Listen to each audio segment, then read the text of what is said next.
If you listen to the first part of my Finland journey, you'll remember we explored the quiet magic of Finnish landscapes, the forests, the lakes, the sauna culture, and the extraordinary northern lights.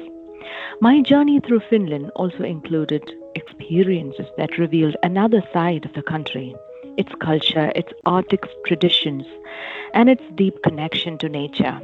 So, in this episode, I want to take you through the rest of my Finnish journey that I could not cover in the previous episode, from the elegant Baltic city of Helsinki to the snowy landscape of the Arctic Circle. My journey through Finland began in Helsinki, the country's capital city. Unlike many European capitals that feel dense and crowded, Helsinki has a very different character. The city feels open. There is water everywhere, the Baltic Sea wrapping around the islands that form the city. The streets are calm, the architecture clean, and nature seems woven into urban life. One of the most iconic landmarks here is the Helsinki Cathedral, standing tall above the Senate Square. The cathedral's white neoclassical facade rises against the northern sky, simple yet elegant.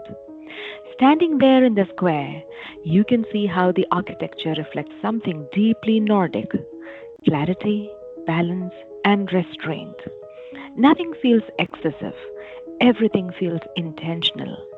Another interesting landmark is the Sibelius Monument, dedicated to the Finland's most famous composer, Jean Sibelius.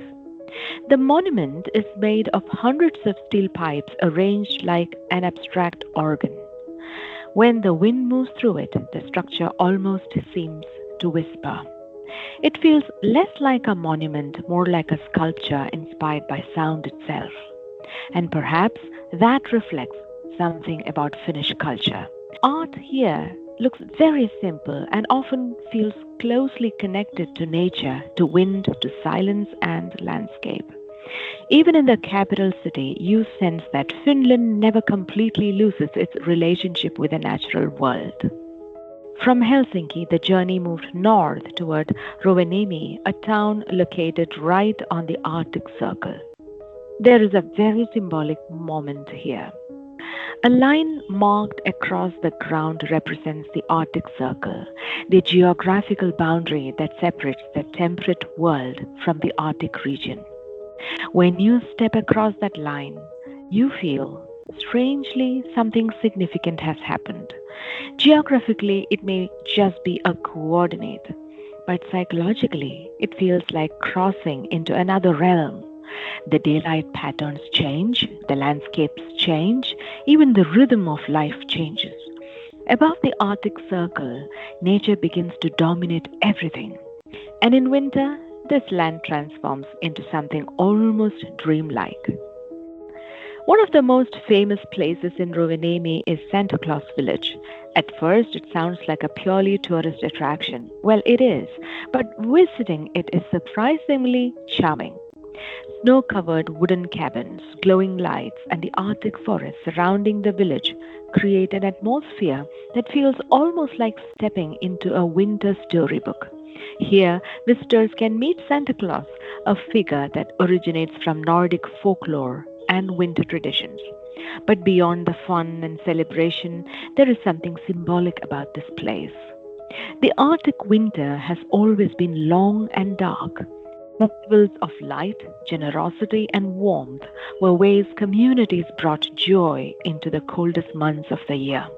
So, in many ways, Santa Claus Village reflects an old Nordic tradition celebrating light during the darkest season.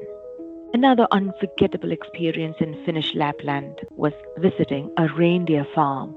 Reindeer are not just animals here. For centuries, they've been central to the way of life to the Sami people, the indigenous culture of the Arctic region. These animals helped people travel across vast snowy landscapes, carry goods, and survive harsh winters. We had an opportunity to ride a reindeer drawn sleigh through the forest. The experience was incredibly peaceful. The sleigh moved slowly across the snow. the forest stood silent around us. The only sound was the soft rhythm of the reindeer walking. It was a completely different pace of travel from modern life. It reminded me how, for most of human history, movement was slower, quieter, and more connected with nature. In the Arctic, survival depended on respecting the natural world. Perhaps that's why the culture here still feels deeply grounded in balance and humility. During my stay in Lapland, we also visited Ranua Wildlife Park, the northernmost wildlife zoo in the world. What makes this place special is that the animals live in environments that closely resemble their natural habitats. Here you can see animals that belong to the Arctic ecosystem: polar bears, lynxes, moose, and Arctic foxes. Walking through the park feels more like walking through a snowy forest than visiting a traditional zoo. The animals here are part of a fragile northern ecosystem, and seeing them in this environment is a reminder of how unique Arctic biodiversity truly is. The Arctic may appear empty at first glance, but beneath that silence is a complex and delicate web of life. What stayed with me most about this part of Finland was the landscape around Rovaniemi. Endless forests, frozen rivers, snow covered plains stretching toward the horizon. There is a sense of stillness here that's difficult to find in most parts of the world that at least I have traveled. And in that stillness, something interesting happens. The mind begins to slow down. The constant noise of everyday life fades. Perhaps this is why people often describe the Arctic as a place of clarity.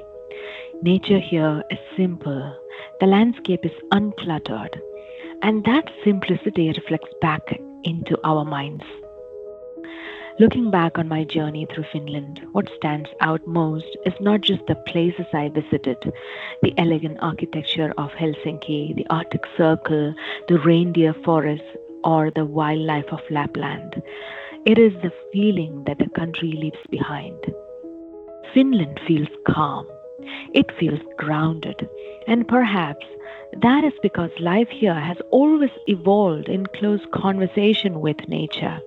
The forest, snow, the silence, and the long winter skies have shaped not only the land, but the way people think and live. And when you travel through this northern country, you begin to sense something simple yet profound. Sometimes the greatest luxury in life is not excitement, it is space.